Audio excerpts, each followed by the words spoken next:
En effet, c'est vrai que, il y a à la fois ce que j'expliquais, cette façon, pour eux d'afficher ouvertement sur les réseaux sociaux leur violence, leur idéologie violente, leurs menaces, sans qu'on ait les mêmes sanctions, que si un militant aujourd'hui, d'extrême droite ou d'ultra-droite les affichait ou un militant islamiste. Ça, c'est Ouais. indéniable. Nous, on a vraiment, retrouvé plein de profils de militants qui appellent à la révolution, appellent à des soulèvements, appellent à la mort de personnes et en fait, ne sont jamais inquiétés, pour autant.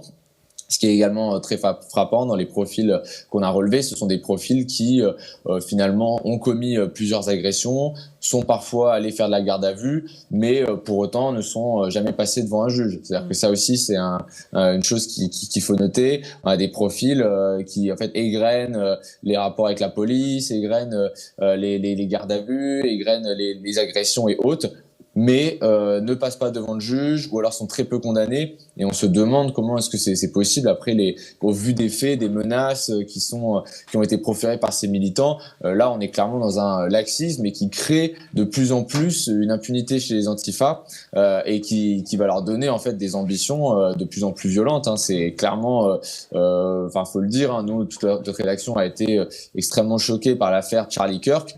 L'affaire Charlie Kirk, elle a été permise parce que Oui. aussi pendant un moment, les antifas sont cru tout permis. Et donc ça, c'est pour ça que Donald Trump par la suite a eu une réaction en classant ces antifas comme terroristes. Et nous, le débat en France, il va devoir vraiment être posé au vu du nombre d'agressions. Et ça, c'est aussi le travail qu'on a fait, c'est-à-dire de documenter la pluralité d'agressions qui ont pu être commises, parce que ça va à la fois des menaces, ça va des attaques à l'acide, ça va Ouais. la possession d'armes, ça va des liens avec le trafic de drogue. Je veux dire, c'est extrêmement divers, extrêmement dangereux finalement. Et nous-mêmes, j'ai l'impression que même moi-même, en fait, j'ai presque sous-estimé à la base tout ce dont ils étaient capables, tellement à l'intérieur de ce magazine, on a pu répertorier de faits qui sont extrêmement graves avec des personnes qui ont été, pour certaines, jamais condamnées.